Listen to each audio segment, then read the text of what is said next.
Pedagogía, sección 2, Introducción, parte 2. Esta es una obra del maestro y filósofo Immanuel Kant.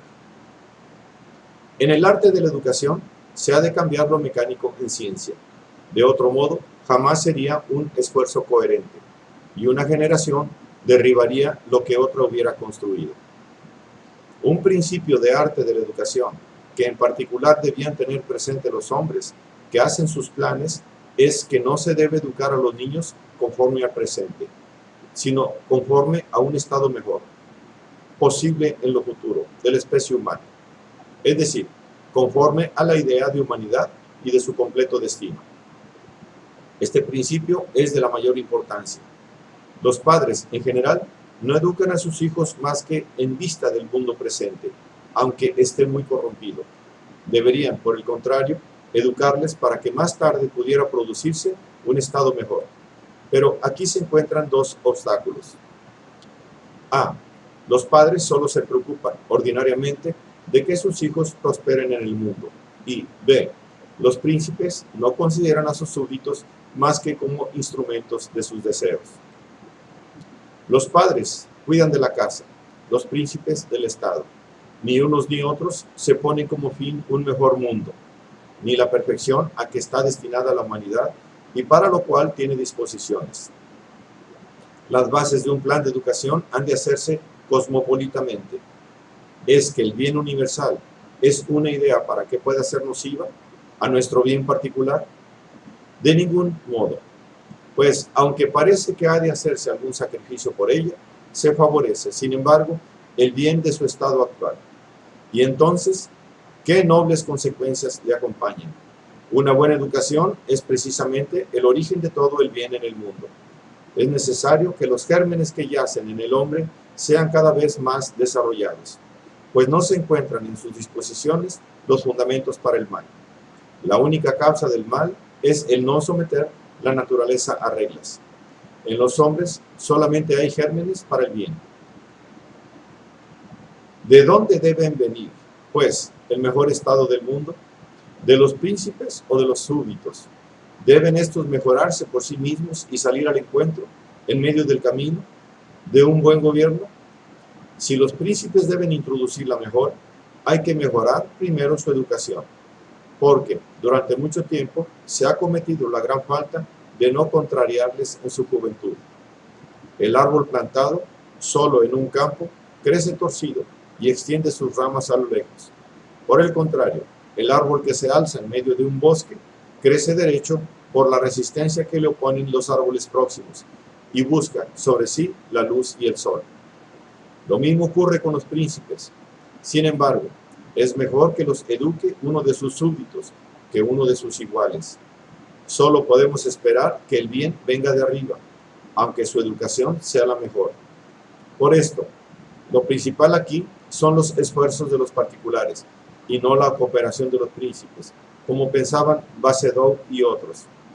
Pues la experiencia enseña que no tienen tanto a la vista un mejor mundo como el bien del Estado, para poder alcanzar así sus fines. Cuando dan dinero con este propósito, hay que atenerse a su parecer, porque trazan el plan. Lo mismo sucede en todo lo que se refiere a la cultura del espíritu humano y al aumento de los conocimientos del hombre. El poder y el dinero no los crean, a lo más los facilitan, aunque podrían producirlos si la economía del Estado no calculara los impuestos únicamente para su caja. Tampoco lo han hecho hasta ahora las academias, y nunca ha habido menos señales que hoy de que lo hagan. Según esto, la organización de las escuelas no debía depender más que del juicio de los conocedores más ilustrados. Toda cultura empieza por los particulares, y de aquí se extiende a los demás. La aproximación lenta de la naturaleza humana a su fin solo es posible mediante los esfuerzos de las personas de sentimientos bastante grandes para interesarse por un mundo mejor y capaces de concebir la idea de un estado futuro más perfecto. No obstante, aún hay más de un príncipe que solo considera a su pueblo poco más o menos como una parte del reino natural que no piensa sino en reproducirse. Le desea, a lo más, cierta habilidad, pero solamente para poder servirse de él. como mejor instrumento de sus propósitos. Los particulares, sin duda, han de tener presente, en primer lugar, el fin de la naturaleza, pero necesitan mirar, sobre todo, el desenvolvimiento de la humanidad y procurar que ésta no solo llegue a ser hábil, sino también moral, y lo que es más difícil, tratar de que la posteridad vaya más allá de lo que ellos mismos han ido. Por la educación, el hombre ha de ser, pues, a. Disciplinado.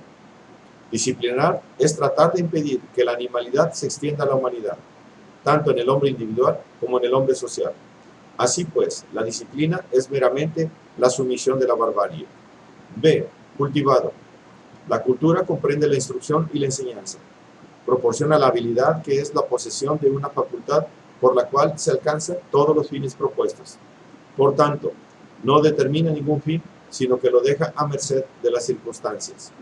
Algunas habilidades son buenas en todos los casos, por ejemplo, el leer y escribir. Otras no lo son más que para algunos fines, por ejemplo, la música. La habilidad es, en cierto modo, infinita para la multitud de los fines. C. Es preciso atender a que el hombre sea también prudente, a que se adapte a la sociedad humana para que sea querido y tenga influencia.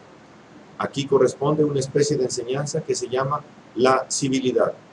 Exige esta buenas maneras, amabilidad y una cierta prudencia, mediante las cuales pueda servirse de todos los hombres para sus fines. Se rige por el gusto variable de cada época. Así, guardaban aún hace pocos años las ceremonias en el trato social. D. Hay que atender a la moralización. El hombre no solo debe ser hábil para todos los fines, sino que ha de tener también un criterio con arreglo al cual solo escoja los buenos. Estos buenos fines son los que necesariamente aprueba cada uno y que al mismo tiempo pueden ser fines para todos. Al hombre se le puede adiestrar, amaestrar, instruir mecánicamente o realmente ilustrarle. Se adiestra a los caballos, a los perros y también se puede adiestrar a los hombres. Sin embargo, no basta con el adiestramiento. Lo que importa sobre todo es que el niño aprenda a pensar, que obre por principios, de los cuales se origina toda acción. Se ve, pues, lo mucho que se necesita hacer en una verdadera educación. Habitualmente, se cultiva poco aún la moralización en la educación privada. Se educa al niño en lo que se cree sustancial y se abandona aquella al predicador. Pues que no es de una inmensa importancia enseñar a los niños a aborrecer el vicio, no solo fundándolo en que lo ha prohibido Dios, sino en que es aborrecible por sí mismo. De otro modo, les es fácil pensar que podrían muy bien frecuentarlo y que les sería permitido, si Dios no lo hubiera prohibido, que en todo caso, bien puede Dios hacer alguna excepción en su provecho. Dios es el ser más santo y que solo ama lo que es bueno. Quiere que practiquemos la virtud por su valor intrínseco y no porque Él lo desea. Vivimos en un tiempo de disciplina, cultura y civilidad, pero aún no en el de la moralización. Se puede decir, en el estado presente del hombre, que la felicidad de los estados crece al mismo tiempo que la desdicha de las gentes. Y es todavía un problema a resolver. Si no seríamos más felices en el estado bárbaro, en que no existe la cultura actual, que en nuestro estado presente. Pues, ¿cómo se puede hacer felices a los hombres si no se les hace morales y prudentes? La cantidad del mal no disminuirá si no se hace así. Hay que establecer escuelas experimentales antes de que se puedan fundar escuelas normales. La educación y la instrucción no han de ser meramente mecánicas, sino descansar sobre principios, ni tampoco solo razonadas, sino, en cierto modo, formar un mecanismo. En Austria, casi no hay más que escuelas normales establecidas conforme a un plan, en contra del cual se dice mucho, y con razón, reprochándosele especialmente el ser un mecanismo ciego. Las otras escuelas tenían que regirse por ellas, y hasta se rehusaba colocar la gente que no hubiera estado allí. Muestran semejantes prescripciones lo mucho que el gobierno se inmiscuía en estos asuntos, haciendo imposible con tal coacción que prosperase nada bueno.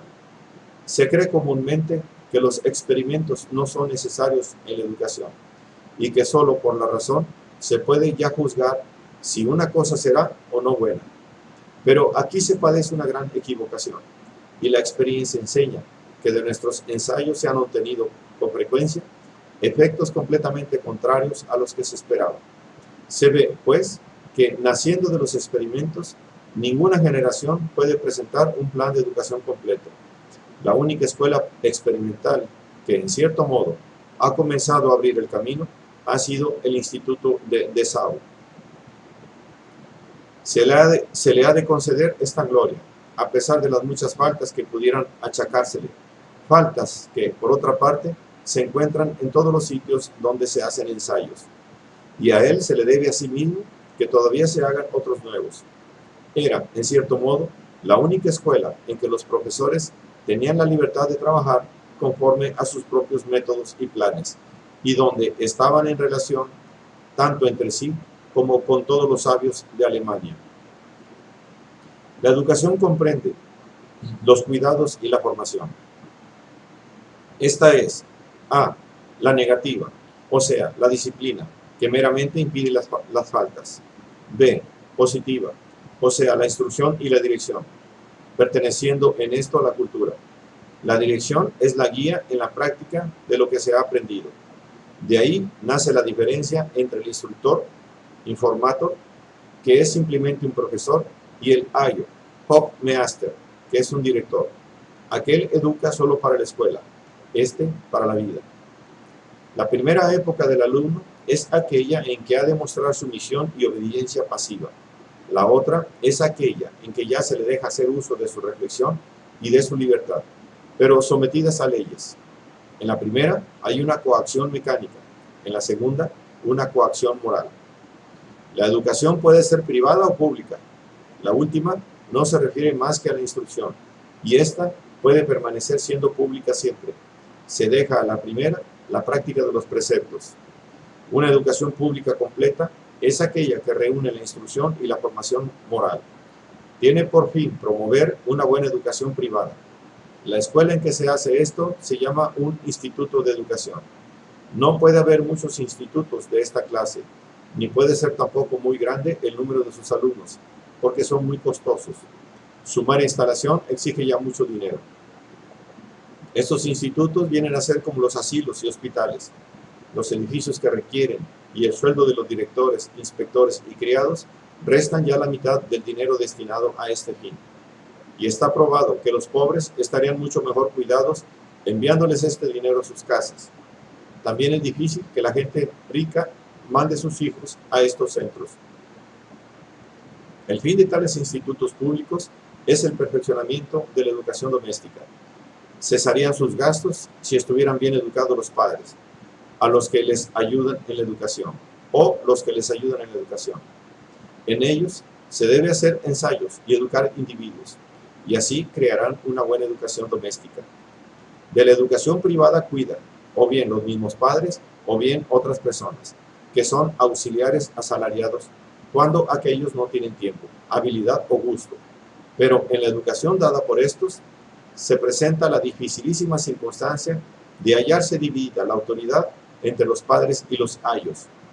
El niño debe regirse por las instrucciones de los ayos y seguir al mismo tiempo los caprichos de los padres.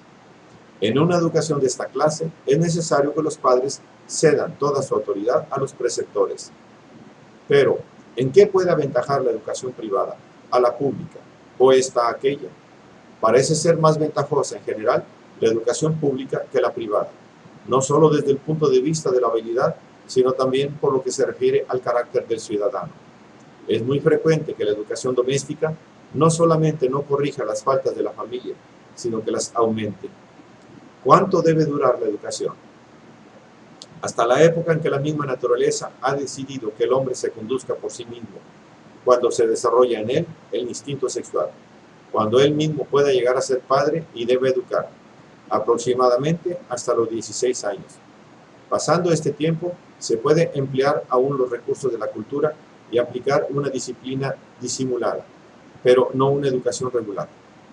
La sumisión del alumno puede ser o bien positiva, cuando ha de hacer lo que se le ha prescrito, por no poder juzgar por sí mismo y por tener aún la facultad de imitar, o negativa, cuando necesita hacer lo que deseen los demás, si quiere, a su vez, que estos hagan algo por complacerle. En el primer caso se aplica el castigo, en el segundo no se hace lo que él quiere. Aquí está pendiente de su placer, aunque ya pueda pensar. Uno de los más grandes problemas de la educación es conciliar, bajo legítima coacción, la sumisión con la facultad de servirse de su voluntad, porque la coacción es necesaria. ¿Cómo cultivar la libertad por la coacción? Yo debo acostumbrarle a sufrir una coacción en su libertad y al mismo tiempo debo guiarle para que haga un buen uso de ella. Sin esto, todo es un mero mecanicismo, y una vez acabada su educación, no sabría servirse de su libertad. Ha de sentir desde el principio la inevitable resistencia de la sociedad para que aprenda lo difícil de bastarse a sí mismo, de estar privado de algo y de adquirir para ser independiente. Aquí es preciso observar lo siguiente. A. Que se le deje libre al niño desde su infancia, primera, en todos los momentos, exceptuando los casos en que pueda hacerse daño, como por ejemplo, si quiere coger un cuchillo afilado, con tal que obre de modo que no sea un obstáculo a la libertad de otro. Por ejemplo, cuando grite o su alegría sea tan ruidosa que molesta a los demás. B. Se le ha de mostrar que no alcanzará sus fines sino dejando alcanzar los suyos a los demás. Por ejemplo, que no se le concederá gusto alguno si no hace lo que se le manda, que debe aprender, etc. C. Es preciso hacerle ver que la coacción que se le impone le conduce al uso de su propia libertad, que se le educa para que algún día pueda ser libre. Esto es, para no depender de los otros. Esto es lo último. Los niños tardan mucho, por ejemplo, en hacerse cargo de que más tarde están obligados a preocuparse de su sostenimiento. Creen que sucederá siempre lo mismo que en casa de sus padres, donde reciben la comida y la bebida sin tener que cuidarse de ello. Si no se les trata así, continúan siendo niños toda su vida, como los habitantes de Otaití, particularmente los de padres ricos y los hijos de príncipes. La educación pública tiene aquí sus más evidentes ventajas, pues en ella se aprende a medir sus fuerzas y las limitaciones que impone el derecho de otro. No se disfruta de ningún privilegio porque se halla resistencia por todas partes, y no se sobresale más que por el propio mérito. Es la educación que mejor imagen da del futuro ciudadano. Pero todavía hay que resolver una dificultad que se presenta aquí. Consiste en anticipar el conocimiento sexual para impedir el vicio antes de entrar en la pubertad. Más adelante se hablará de ello.